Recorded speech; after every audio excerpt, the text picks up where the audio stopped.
Welcome to a Final Four, I guess would be the best way to say Final Four edition of, I don't know what you want to call a Zoom call, but I know the good folks at Acre Pro have sponsored us on our Tuesday night, so we'll give them the sponsorship this week as part of Purdue's preparation for the Final Four. So well discussed into Purdue's 44-year drought is over, and the Boilermakers will be traveling to Arizona, as will Mike Carmin, our guest here, and or I don't know if they're guests. You guys are colleagues here. Mike Carmin and Brian Neubert heading to Phoenix within 24 hours. He'll be heading out there for Purdue's matchup on on Saturday night against North Carolina State. Brian, I'll start with you. There's a lot not only the logistics of all this tournament and all the things that go on with that, but as you've had maybe 48 hours of nothing to do, but no, just digesting what all this has meant here in the last bit. Purdue in the Final Four, they came through in Detroit with flying colors in a difficult game against Tennessee. You were part on the floor for the celebration.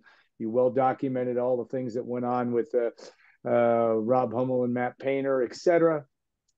Now put into some perspective of where do you sit on Tuesday evening about where Purdue is and what your thoughts are on this entire affair.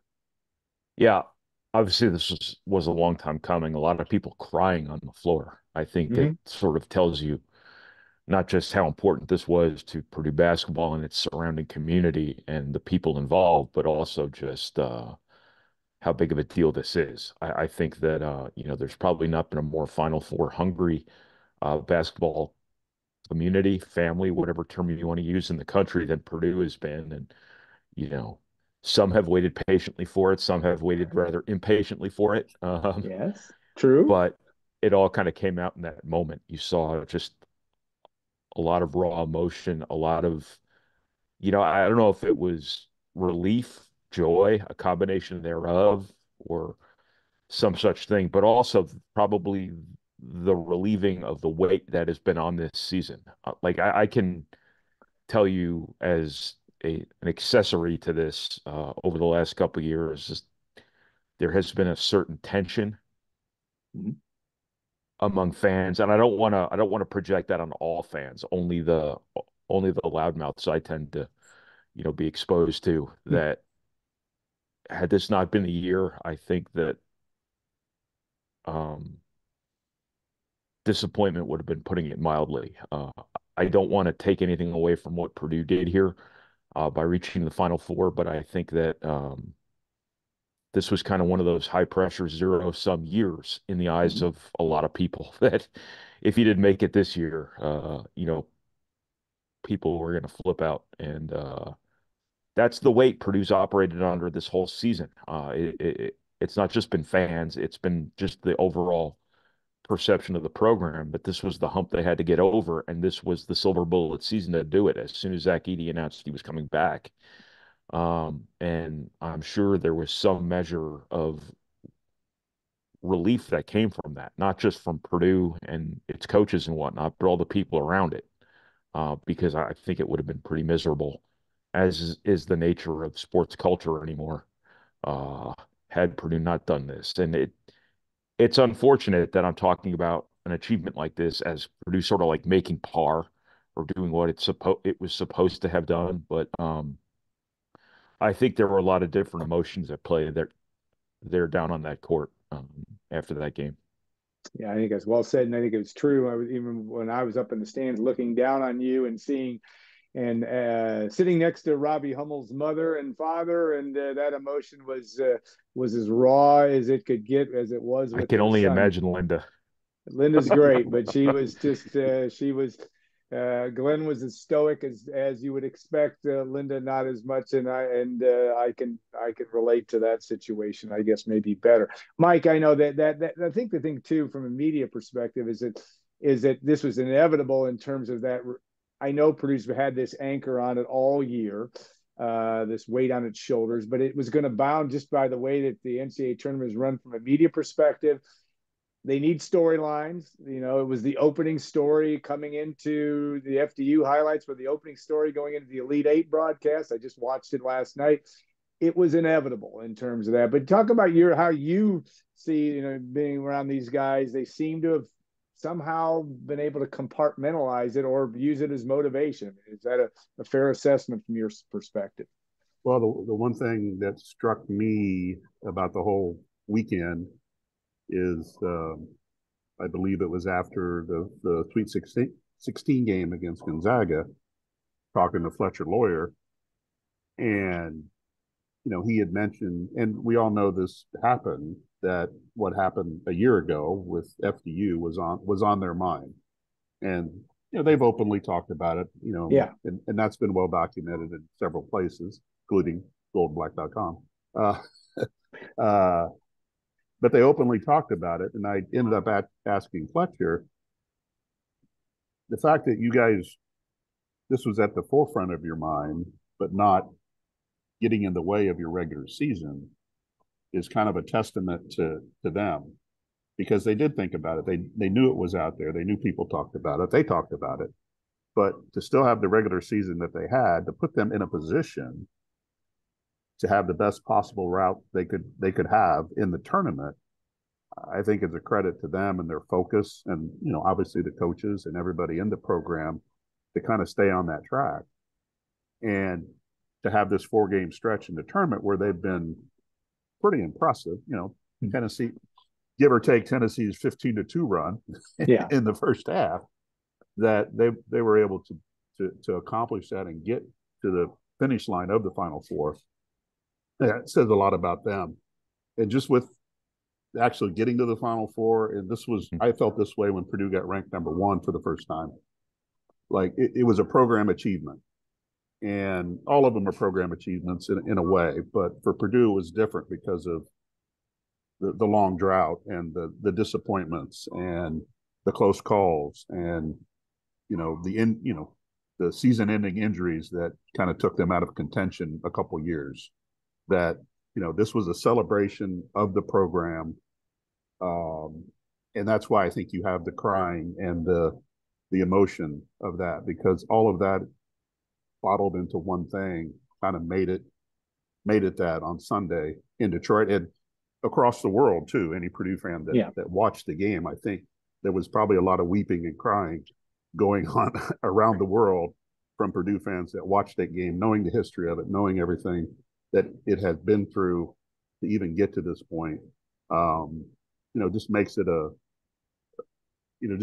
it that much better. Now at Connecticut, they've won several national championships, and I view those as team championships, they are program championships, but I think at Purdue it's a little bit different because of all the success they've had in the regular season in the Big Ten over their history, and then to finally get a Final Four after 44 years really pushes that narrative forward. Yeah, Brian, and Rob Hummel, I thought was interesting because he talked about, just kind of for a lack of a better term, guilt, that he had to, and I think that was part of that emotion that he brought forth. Guilty for blowing out his knee. It wasn't his fault. I mean, at Minnesota back in 2010 or whenever that was. But, again, Rob well and know a lot been around the players that have been part of the foundation. And I thought that was such a great part of this as well for Purdue, was the paying back. Zach Edey, they all talked about how that was important. Yes, winning for Matt Painter, that was first and foremost, but also to pay it back to all the other guys that came before him. And Brian, no one's been closer to those guys over the years and to this team, but that perspective certainly seemed to be rampant, and it had a lot to do with that emotion. Yeah, this is the part of the podcast where I ignore your question and just talk for 30 minutes about something completely unrelated. Okay. That's Matt Painter. That's how Matt Painter does it. Yeah, you're going to be Matt Painter now, huh? I'll circle back to it. Let me just talk about ball screen defense for an hour like Painter would. Okay, thank you. So I just want to follow up on something Mike said. I think part of what came out after that game was not just a celebration of that game, but this season. Like, think about all the pressure that came on Purdue this year. Think about if you were a golfer and you came down to one putt to win the Masters, or if you were a pitcher and you came down to one out for a no-hitter and it slipped away at the very end. And you say to yourself, the next time I'm here, I'm going to do that. how hard is it to get back to that spot? Yeah. You know, Purdue never flinched this season under the weight of what had happened the last year. For them to just get back to this spot and finish the job really was as much of the story to me as it was Purdue finally getting to the Final Four. I just think that was a big part of the underlying undercurrent, if that's not redundant, underlying undercurrent. I think they're probably the same thing. Um, but no, it's just an unbelievable job by Purdue this season, an unbelievable test of maturity, experience, toughness, resolve as the butt of jokes all year long to be so professional and so consistent, so businesslike to get back to that place. That last year was really found money because last year, as I've said many times, was just a dream come true for Purdue. It wasn't the expectation, it was just some unbelievable storybook sort of season. It wasn't Purdue's opportunity because those guards were still young. And I don't know if Purdue was as complete at that time, as balanced at that time as you would need to be to win at this level. This year, they came back a better team.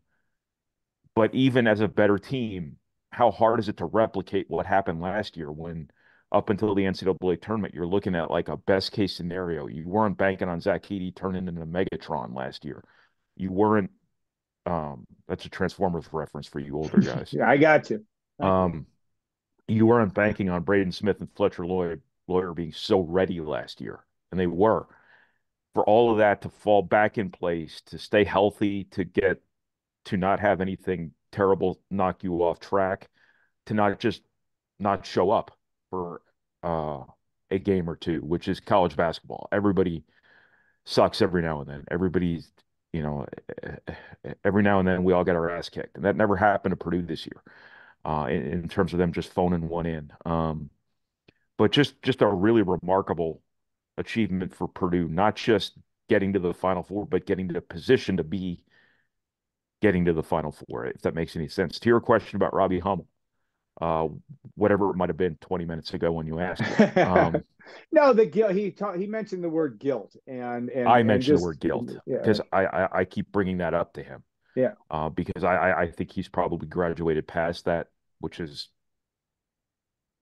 good because after all that happened, after his Purdue career ended, I think he took that really personally, and it wasn't his fault, you know.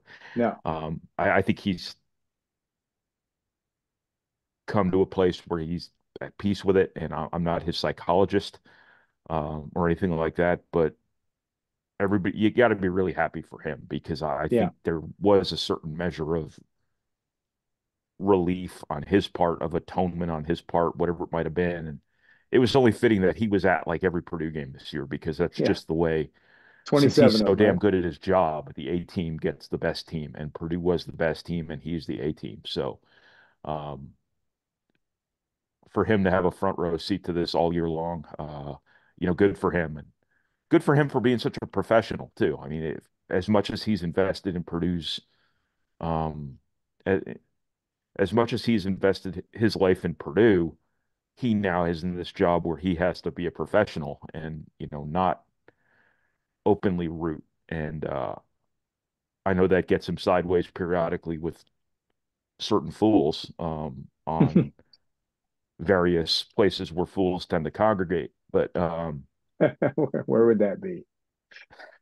that's a No, yeah, big I'm part with of you. this story too. Yeah, That's why you saw what you saw in that post game scene. That was really the sort of human moment that comes out in the NCAA tournament that really makes this a fascinating uh, event to be around. A really, really interesting, unfiltered kind of view into the humanity behind all of this. yeah.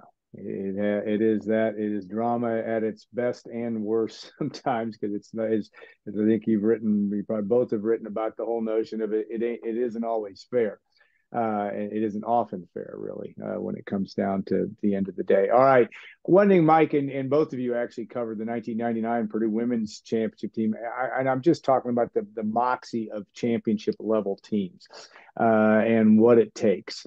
Purdue's going to walk into a Final Four, is walking into a Final Four, not the favorite. It will be the favorite certainly in its first game against North Carolina State, but UConn is going to be the overriding favorite for this. But talk about team mentality. I'll give you both a chance to answer this one, but I'll start with you, Mike, on teams that you've been around that have won championships. 99 Purdue in 2001, the women came within a missed Katie Douglas bounce off the backboard of winning another one. But what it takes, and this team seems to have all of those things that it would take to compete very favorably in Glendale this weekend. Well, they definitely have the moxie when you look at Fletcher Lawyer and Braden Yeah. Smith.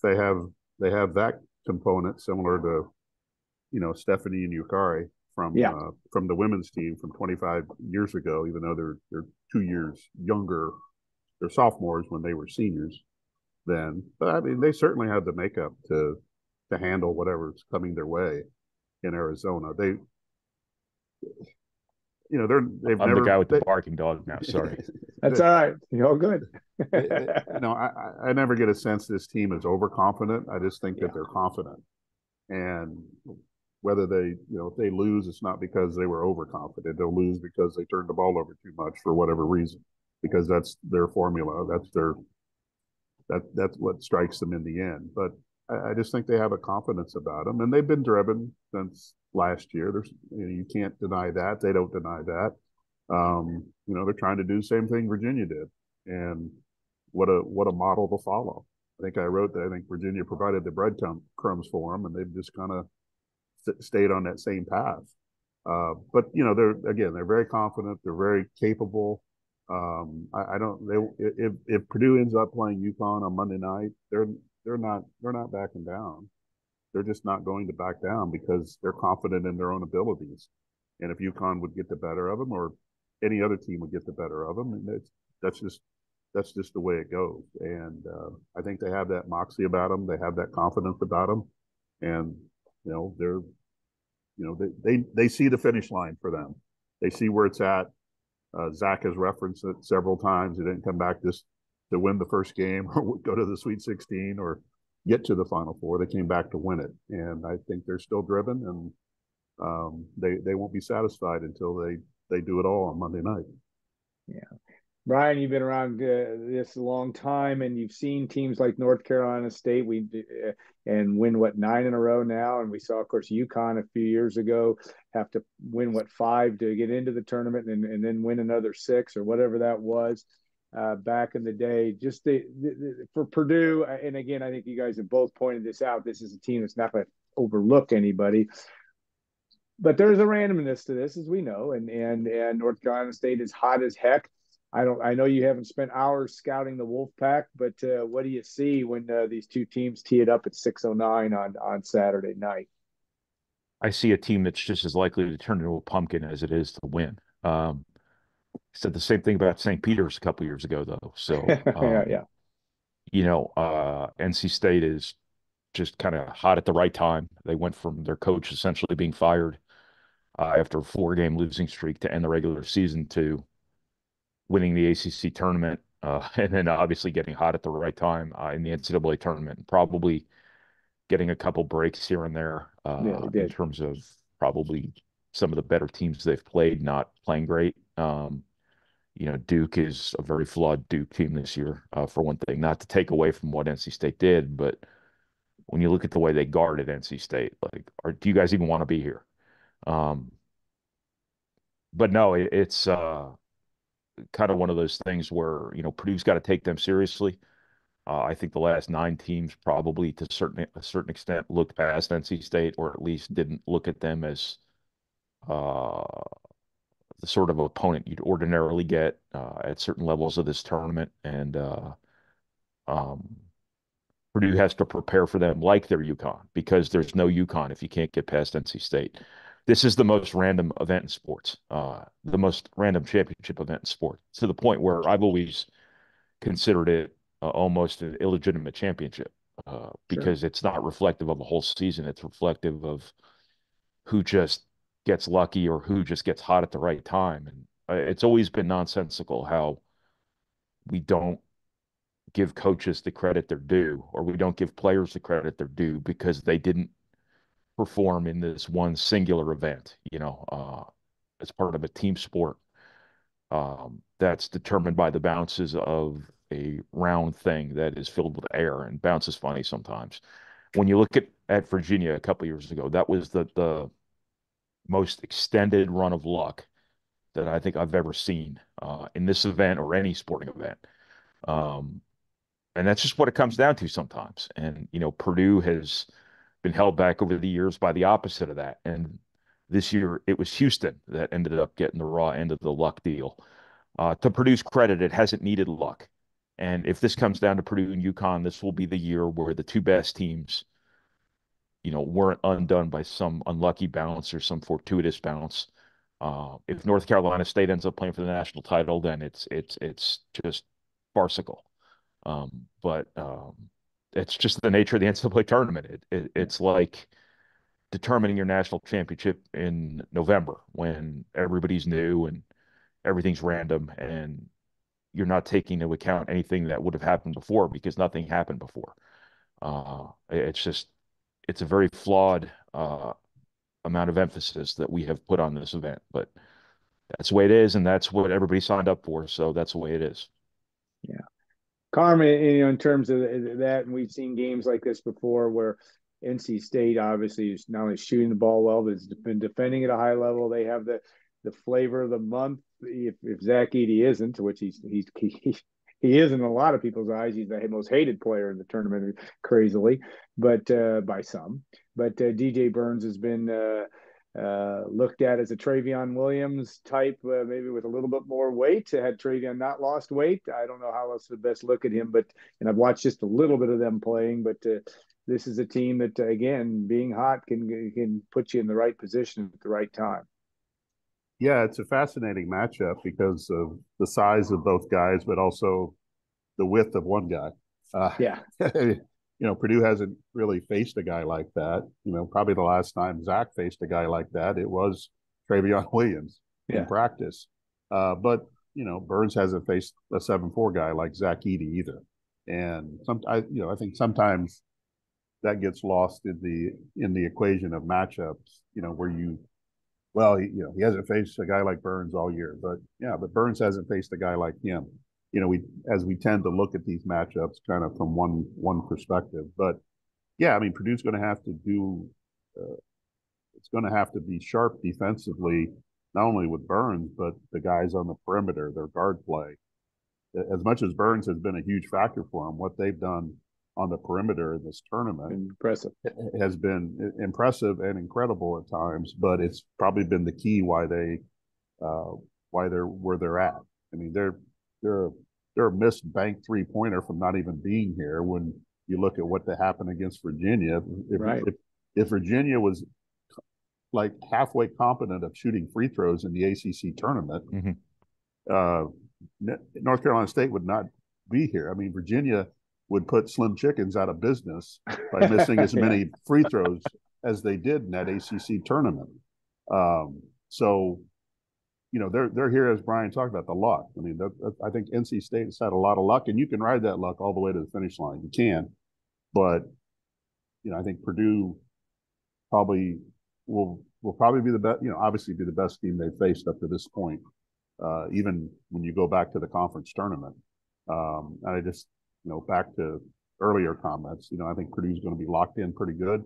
They're not going to come this far and just try to mail one in. They're going to come this far to try to push it all the way through. And it's a formidable opponent. As I said, I think it'll be a great matchup inside, but probably the game will be determined by other guys out on the perimeter. And we know those cast of characters for Purdue that can get them over the hump. Lance Jones, in my opinion, and Alan, you have a longer history and perspective, but I think Lance Jones's 3-pointer against Tennessee has to go down as one of the top shots in program history because of the time, the score, the moment, the situation. I felt as that game was going on, Purdue just needed a 3-pointer or two to provide enough cushion to get them to the end. And I just think that shot really put them in a position to win the game. And I'll die on that hill forever with that. Yeah. I'm sure there's other bigger shots in program history, but that one has to go down as one of the best. It's when you look at 3 or 4, certainly. I want to add something to that. When you look at that play, sort of embodied this team too, because people have wanted the ball at the end Yeah. of games like that. And Lance Jones, up until that point in that game, hadn't been very good. 2 air balls, offensively. right? Offensively, wasn't very good. Yeah. Just that unwavering confidence is sort of what has made this team really good. Just that unflappability. I still haven't decided if that's a word or not, but just that I think poise, that constant, for better and worse, I'm going to try to do something here because I'm capable and we need something to happen. And, you know, he's brought a lot of that to this team, but it's been everybody too. It's, I'll go back to the end of the Illinois game, at Illinois a couple weeks ago, where it's Zach-Edey out there with 4 guys who all want the ball. Whereas last year at this time, it was Zach-Edey who wants the ball. And Zach-Edey's going to get the ball no matter what. And then what? It's just they've come so far in that regard. And it's really that intangible stuff that's kind of hard to put into words. But it's kind of there. You kind of know it when you see it. And that Lance Jones shot was exactly what for Braden Smith too, to have the command and the confidence in Lance Jones to orchestrate that whole thing too. When Lance Jones hadn't made a shot from the perimeter prior to that, I don't think, or at least a 3, he made some mid-range stuff, but that's part of it too. I think what people lose sight of, and I just did a radio show in Kearney, Nebraska, of all places, and they asked me what I thought of Illinois. And I said, well, when you piece these teams together year to year, I'm going to piss off Illinois fans here by saying this. Hopefully none of them are watching. If they are, hi. When you piece these teams together year after year, as college basketball is becoming nowadays, they might have age on their side. They might have physical maturity on their side. But what they will not have on their side is experience together. And I think, Purdue having so much experience together with this group, and Lance Jones I'm talking about him. He's the one new guy who was out there as part of that. But you build trust. And I think Braden Smith showed a lot of trust in everybody around him down the stretch of that game. And obviously, everybody knows the ball is going to Zach-Edey, but that doesn't mean they're not throwing the ball to Mason Gillis when he's open. That doesn't mean they're not throwing the ball to Lance Jones when he's open. And obviously, Fletcher Lawyer has been part of this too. But I just think Purdue is really tight. They're really trusting in one another, and they're really cohesive. And I think that stuff matters more this time of year than people really give it credit for. And I think you could dial that a lot back to Fairleigh Dickinson. I think that experience just toughened them up and readied them for damn near anything. And that's going to go down as the most important loss in Purdue basketball history, most likely. No doubt, it made a big. Yeah, I'm not a big premonition person, but I've had one since the start of the season. It all come down to a Lance Jones shot. Yeah, me too. And I wasn't sure if he's going to make it or not. And Lance has been phenomenal. I'm not saying that for a second. Even if he'd have missed that one, you can't minimize what he's meant to this team. But it did come down to that shot, and I think that was ultimately. There were some other things that happened in the final 2.5 minutes of that game, but that was the one when you saw the light at the end of the tunnel for Purdue to say. And Carm, I think that belongs of single shots in the history of the program. That's right up there with Rick Mount's when their first Final Four visit way back in 1969 to beat Marquette at the buzzer. It's right there with it. So, all right, last question for you guys. I remember thinking about Lance Jones early in the year. That guy's either going to win them an NCAA tournament game or that guy's going to lose them an NCAA tournament game. And I was right. Yeah. But I do think Lance has found that balance between trying to play a little bit of hero ball and then understanding everything that's around him and who's around him, and that just comes with experience. And he didn't have the built-in experience before he got here, but I think over time that has happened for him, where I think he has a better understanding of what's going on and when it's time for him to do something like that. I mean, it was a perfect play, and Braden set him up very well. He was open. That's a shot he's taken 100 times this year. Yeah. And it just ended well for Purdue in that situation. But also some of that that wildness, some of that aggressiveness is good, even when it hurts you, because it's what has made this team good. It's what has made Lance Jones so effective. It is what added that extra layer of completeness to Purdue that has really made a difference. And I don't think it's just him. I think it's Lawyer. I think it's Braden Smith looking for his jumper. Braden Smith looking for his jumper has basically transformed Purdue between one season and this. And that aggressiveness is something that you just kind of have to live with when it goes sideways on you. But you have to understand in the big picture that that's what got you here. And that's what's going to get you where you want to go, should you be able to get to where you want to go. So you take the good with the bad. As I always said about Jaden Ivey, you have to kind of, and Carson Edwards, you kind of have to ride the lightning sometimes, and sometimes you're going to get scorched. But it's going to pay off in the long run. And I think Lance Jones' turnover before the half, that like all of us saw coming as soon as he put his head down, that was the only 2 points in that Purdue run and the first half for Tennessee. There's that, and then there's him being ready to shoot that three anyway and making the three and really probably putting the game away for you. You got to take the good with the bad, because there's going to be a lot more good than there is bad. All right, we're gonna wrap this up in a bit, but I want to talk about Matt Painter, and this is overly simplified, but Gene Katie made the Hall of Fame without ever making the Final Four. Matt Painter, this is no great prognostication, will make the Hall of Fame, but now he has a Final Four to add to his resume. But Carm, I'll start with you, just in terms of what this means for him. And the way he just constantly deflects. I mean, he didn't want to do the ladder thing again until Sherry, his wife, said, "Get up the ladder." That's Matt. Oh, is that who made him do it? Yeah, and the deferential to everything else.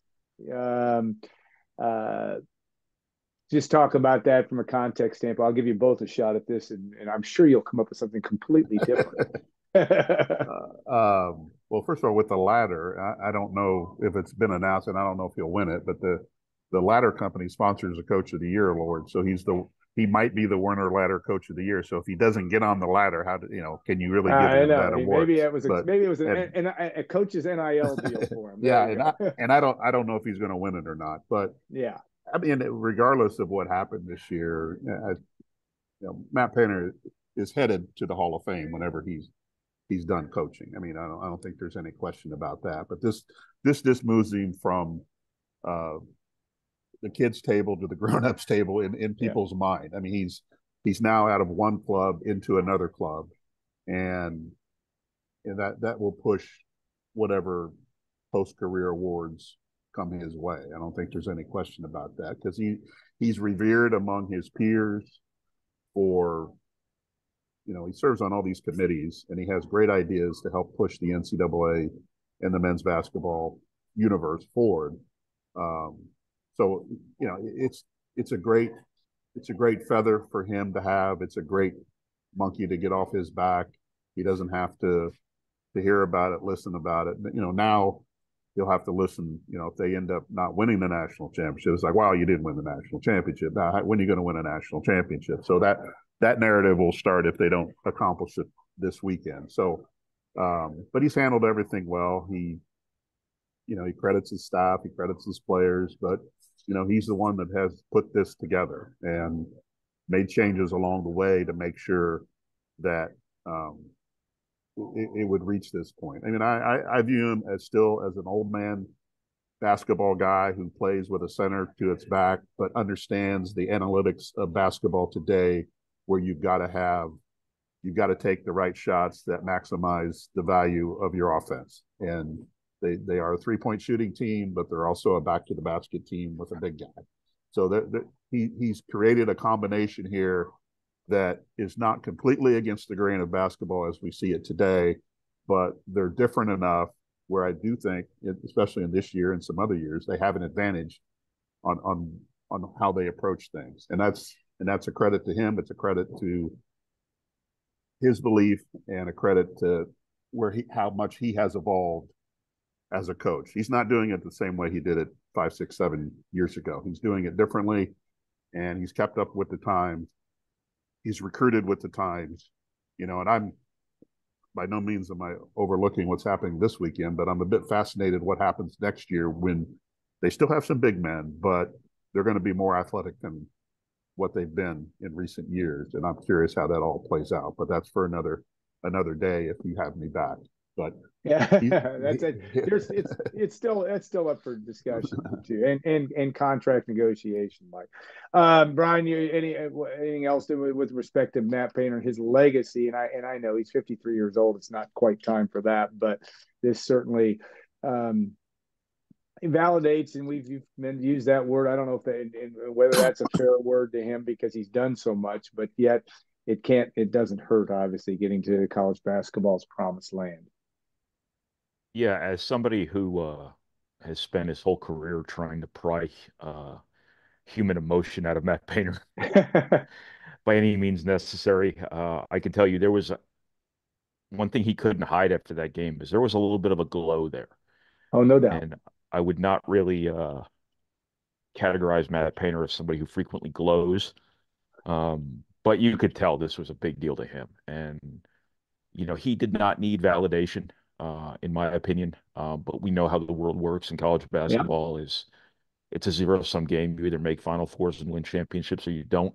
And if you don't, you're invalidated, which is nonsensical.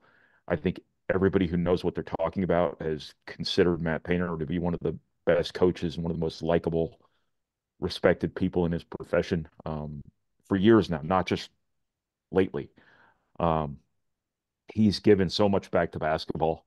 I think that gets lost in all this. I think that's why a lot of people root for him is he'd be a great like whatever Dan Gavitt does at the NCAA right now. One Yeah. day, somebody to be that kind of signature voice around college basketball. He'd be great at it. Um, but no, he has really changed over the years to the point I don't think people realize it because I don't think they'd be in position to realize it like people like me and Carm would be. Uh, he came to Purdue as a yeller, a screamer, a play hard guy, a clutch and grab defensive guy. And, as the game has changed, as players have changed, as the rules have changed, he's become much more of a academic minded sort of basketball guy. This is an offensive program now. There's no two ways around it. He is way more John Beeline now than he is Gene Cady, as I've always said it. Even though he will defer to Gene Cady at every opportunity. Um, but I think he's really changed his approach to coaching. I think he's really changed his demeanor as a coach. I think he's a happier human being now than he was back Mm-hmm. 10, 15 years ago. Part of that is they're winning. Um, Part of that is he's a big Cubs fan. Part of that is he enjoys smoking meat. I just think he's got a lot of balance in his life right now, not to get into too much stuff in that regard, but I just think he's so comfortable in himself nowadays and so secure in what he does and so sure of his model for winning at Purdue and for coaching and for managing teams. He's a much easy is a bad term, but I think the guys who came before will tell you that they're jealous of these Purdue teams now because Matt Painter is much more their buddy. He's much easier on them. He's much more uh, of a player's coach than he probably was then. And he's always been a player's coach. He's always been Yeah. a cool guy with his players. But I think practices are short and he's so confidence minded. He's such a daily affirmation sort of Stuart Smalley sort of guy um, with them, which made the end of last season so inexplicable. Um, but I think he's just a great relationship guy. He knows what he wants in a player. He's unbelievable at finding it and cultivating it and building continuity within his program and building chemistry within his program and making sure that he gets out in front of problems in recruiting before they become problems on campus. He's just got it figured out. And he has done this while everything around him has changed. He's beating teams with 24-year-olds with a lot of 19 and 20-year-olds. Obviously, Zach Edey is the exception. He's a fourth year guy. But, when everybody's recruiting through transfers and NIL, he is not doing that. But yet it's transfers and NIL that got Purdue here. ironically, because without NIL, you have to think Zach E's probably not back when you consider the dollars and cents involved in this business stuff. Without the portal, Lance Jones might not have been here. And it's just kind of funny how that worked out, is he's trying to not use those things really to get people in his program, yet that really in a roundabout way has beaten the people who are building their programs through that stuff. I mean, there are people just out there buying teams of semi-professionals at this point, and that's who Purdue has gone through to get to this point. And it's aligned perfectly, Purdue peaking while all of those things were theoretically working against Purdue, which is really a credit to Matt Painter's ability to acclimate on the fly and really kind of figure things out and really be confident and committed to what he does and proving to everyone that it works. And that's the pitfall you can run into sometimes when you experience a new level of success. I compare it to like the late 90s when Joe Tiller had some early success at Purdue with their offense. And then all of a sudden they started chasing national wide receivers, right? And then they didn't get any of them because there was still something there that was deterring them from coming to Purdue. Purdue basketball needs to just keep doing what it's doing. That's another topic for another time. But what this has done is this has proven that what Matt Painter believes in, what Matt Painter does, works. And there's no reason to believe it can't keep working.